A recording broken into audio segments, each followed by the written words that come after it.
Para terminar, lembro apenas a expressão do nosso camarada Álvaro Cunhal, que referia para a questão da entrada do euro, fazia a analogia do tacho de barro e do tacho de ferro, em que nós éramos o tacho de barro e que chocávamos contra um tacho de ferro. E o tacho de ferro eram as economias mais competitivas, a Alemanha, nomeadamente a Alemanha. E o que acontece? O barro parte. E nós partimos. E, portanto, nós tivemos razão antes do tempo. E, portanto, fica hoje claro que tínhamos toda a razão relativamente às nossas reservas na entrada do euro. A segunda questão que eu queria dizer é que nós colocamos esta questão, o secretário-geral do PCP disse há uns 2-3 meses atrás, salvo erro, que a questão a discussão da saída ou não do euro não deve ser tabu. E quando o Jerónimo de Sousa disse isto, caiu o Carmo e a Trindade. Bem, mas hoje as coisas evoluem com uma rapidez muito mais acentuada. E hoje já está toda a gente a discutir se saímos ou não do euro. Mas o que ele disse é que não era assim tabu. E que tínhamos que discutir e preparar-nos para este cenário. Porque, como o Carlos Gonçalves disse, não pode ser uma matéria que não seja da nossa vontade a saída do euro. Podemos ser confrontados com um cenário em que somos empurrados do euro para fora. E aí o que é que acontece? Nós não podemos ficar parados e não nos preparar para este cenário. E eu acho que há duas questões que são fundamentais. Se sairmos do euro, como é que fica a nossa dívida? A nossa dívida fica em euros? Ou converte-se, se voltarmos ao escudo, converte-se em escudos? É que nós sabemos que se sairmos do euro, a nossa moeda, se voltarmos ao escudo, o escudo vai desvalorizar-se em uns 14, 15%. Agora, se a nossa dívida se mantém em euros, a nossa dívida aumenta 15%. Isso é uma responsabilidade do ponto de vista nacional. Nós não podemos pactuar com isto. E, portanto, a nossa saída do euro teria que ser negociada. É dizer assim, se querem que a gente saia, além das compensações que o Carlos Gonçalves referiu, de tudo que foi criminoso do ponto de vista da produção nacional que foi à vida, calminha lá com isso. Vocês vão perder. A desvalorização da nossa moeda implica desvalorização da dívida. Porque senão nós não conseguimos nunca pagar. E atiram-nos para o Bangladesh, como disse o Carlos Gonçalves. Porquê? Porque nunca conseguiríamos pagar a nossa dívida. Íamos ser confrontados com um cenário com a corda ao pescoço mesmo. E, portanto, acho que esta questão tem que ser colocada. Outra questão. Saímos do euro, mas ficamos da mesma com as amarras de todas as questões da produção nacional. Ficamos com as PECs e os PACs e os reis apartam a todos que as questões que limitam a nossa produção nacional.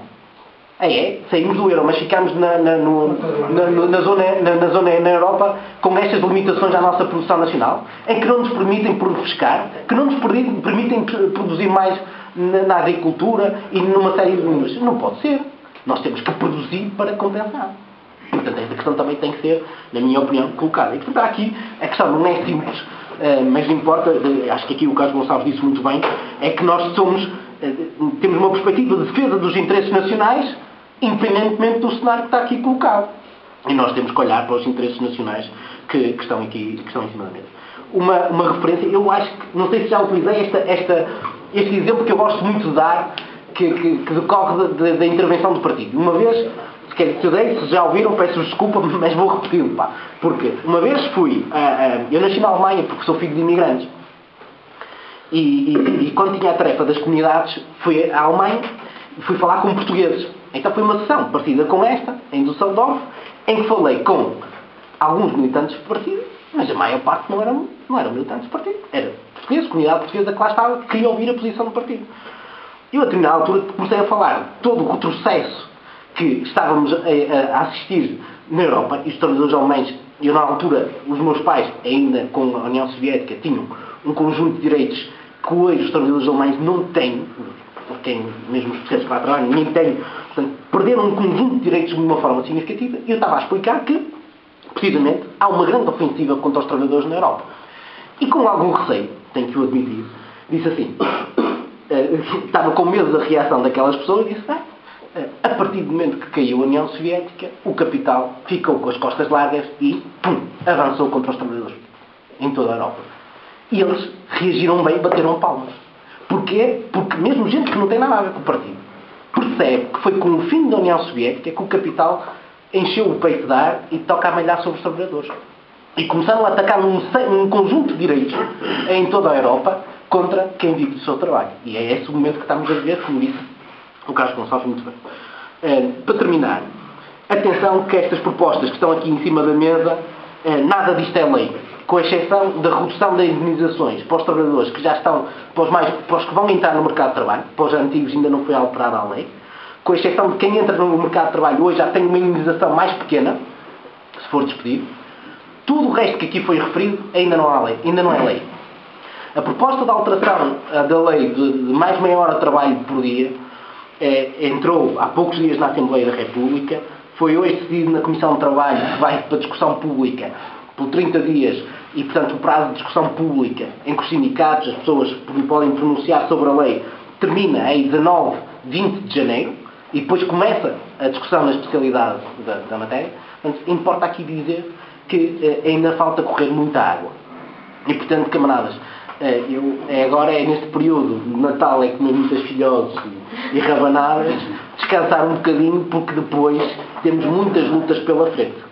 E muitas lutas pela frente, porque todas estas alterações à legislação laboral têm necessariamente que passar pela Assembleia da República e vão demorar o seu tempo a serem concretizadas e, portanto, os trabalhadores vão ter que reagir e impor a este governo os retrocessos. A greve geral foi um sucesso.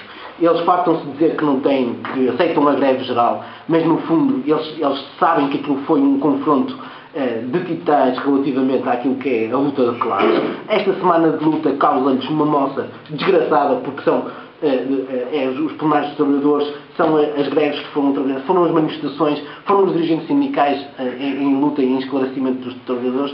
Portanto, nós temos um processo de luta em curso que, naturalmente, estamos aqui a confrontar com grandes batalhas.